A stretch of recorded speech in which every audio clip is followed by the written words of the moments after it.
Hey guys, what is up? Niad here with Film Comics Explained. I'm seeing some incredible growth in the channel. You guys are the best subscribers in the world. Not only are you loving the content, but I can see you guys are just as passionate about the movies we're exploring as I am, and I really appreciate that. I created a Facebook page to keep you updated on the channel, and have added a link to VidMe and Patreon. These videos take a lot of time to make, and I've had to drop my second job to keep up with the demands of the channel. If you guys would like to support me and the channel, please take a look at my Patreon. Any donations would be much appreciated. With that in mind, we are back for the third chapter of our run onto the Thing from Another World, Climate of Fear. When we had left, during his pursuit of the Thing, MacCready had stumbled into Childs, who was accompanied by military men. They were able to flame the Thing that MacCready was pursuing, much to his surprise. They all returned to the Argentinian camp and stripped the Argentinians of their weapons. They then began their first round of blood tests, beginning with Mac. Mac had dropped his blood into a metal ashtray to allow Childs to test him. When Childs put the ashtray over the flame, the blood defensively jumped out. We returned to find Childs telling everyone to back off as he was about to torch MacCready, who he refers to as It. Sabia tells him to wait, insisting that there must be some kind of mistake, but Childs tells her that there is none. MacCready is nervously sweating as he looks ahead. He then comes to a realization. He asks if Cruz was the one who buried Dr. DeSado, and one of the soldiers points their fingers at him and agrees. MacCready then lights him up without hesitation. Sabia is disappointed to find out that she was wrong about MacCready, only to have the soldier beside her tell her to look at the flames.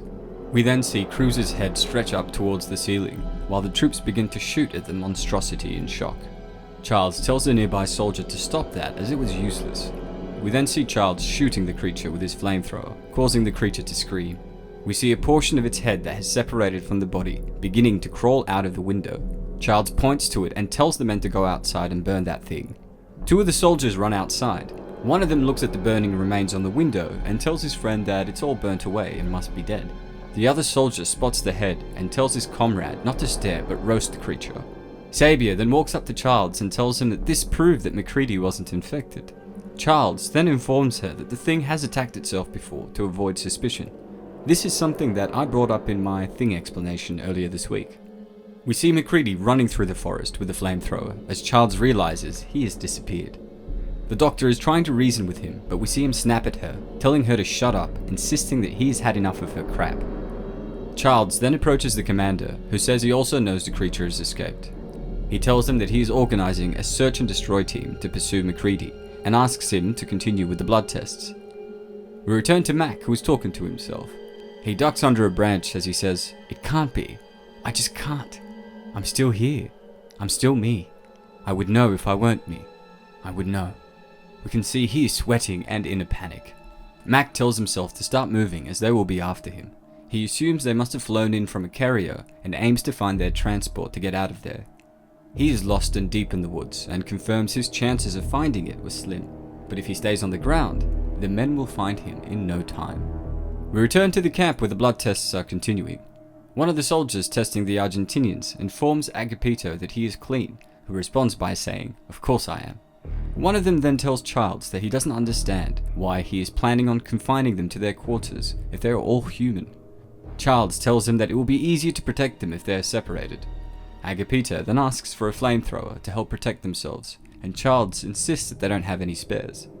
The next soldier is called up for testing, while the group that have been cleared are discussing the situation with Childs in the corner. We see the last two soldiers yet to be tested, sitting side by side.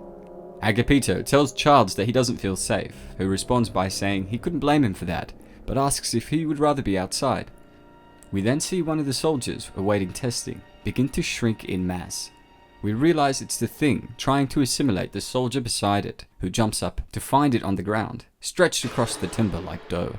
The soldier tells them that it's trying to escape and asks them to burn it. Another soldier grabs a flamethrower and begins to torch the ground around him, but the Thing smoothly and fluidly surfs around him and crashes over him, beginning an assimilation. Agapito orders everybody out as Childs stays back to ensure it burns. He then jumps out of the building just before he is taken by the flames. One of the Argentinians then jokes that he would feel much safer if Childs would stop burning down their camp. We then head to the commander and his men who were chasing after MacCready. The commander is on the phone with the USS Buffalo. The corporal on the line tells him that it is getting dark, and the commander confirms that their F-14s were equipped with infrared tracking, allowing them to spot MacCready if the need arose. The commander then orders his men to take up their positions as they continued the search. One of the soldiers then suggests to his comrade that it's possible that the trees were infected if MacCready had the ability to turn anything into a monster. Stan tells him that he doesn't think plants can be infected. The other soldier then says that the plants are also alive. Stan assures him that if they could be infected, the whole forest would have swallowed them up by now. We see a squirrel watching them run past from high up. We then see that MacCready is right next to it. He looks at it and jokes that they have both outsmarted the soldiers. He apologizes for not having any food and is about to touch it, but we see him recoil his hands, fearing that he might infect the little guy. He yells out, "No." He assures himself that he is still MacCready. He is certain of it, and he was going to prove it. We see him punch the tree, causing his knuckles to bleed. He pours the blood onto a branch as he tells us there was something wrong with Charles's test. He suggests that it's possible the ashtray might have been infected by DeSado, who was smoking. All it would take was one cell, even from a cigarette maybe. We see the blood begin to drip as MacCready takes a deep breath and lights it up. We return to the camp to find Agapito in a rage. He's frustrated for being imprisoned in his own camp. He tells us that the Americans ask for trust, yet they are leery of them. He wonders why they would confiscate their weapons. He then reaches under his mattress. He tells us that he doesn't trust them and pulls out a mini sword and says that obviously they cannot trust him. We head to Sabia, who is seated on her bed with a defeated look on her face. She was upset to see so many people taken by the thing, and was even more upset that MacCready was also infected, whom she was growing to like. She hears a tap on her window and smiles, thinking it was MacCready. She opens it to find Agapito. She immediately warns him about the Americans, and he says to hell with them, as he didn't like being locked up. She tells him it's exactly what he did yesterday, but he informs her that was when they didn't know who was infected. He asks why they don't just fly them out, now that they have tested negative.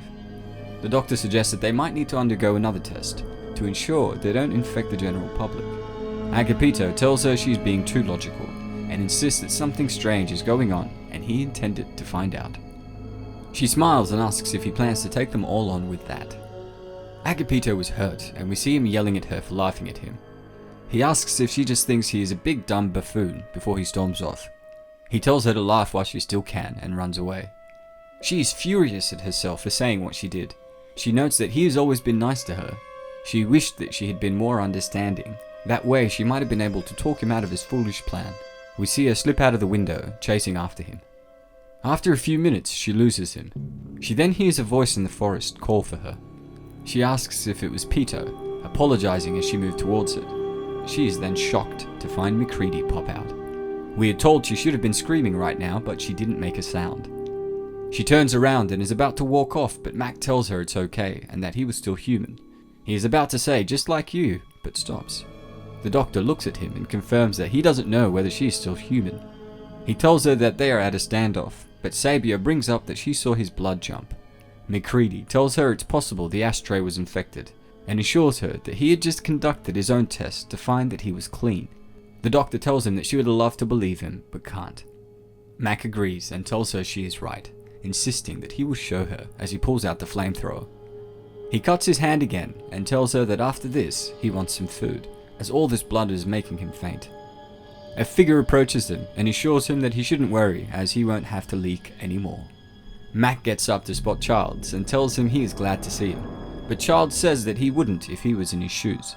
MacCready tries to explain that he is still human, and that the blood he took off him earlier must have been infected in the ashtray. Childs confirms this and tells him that he knows.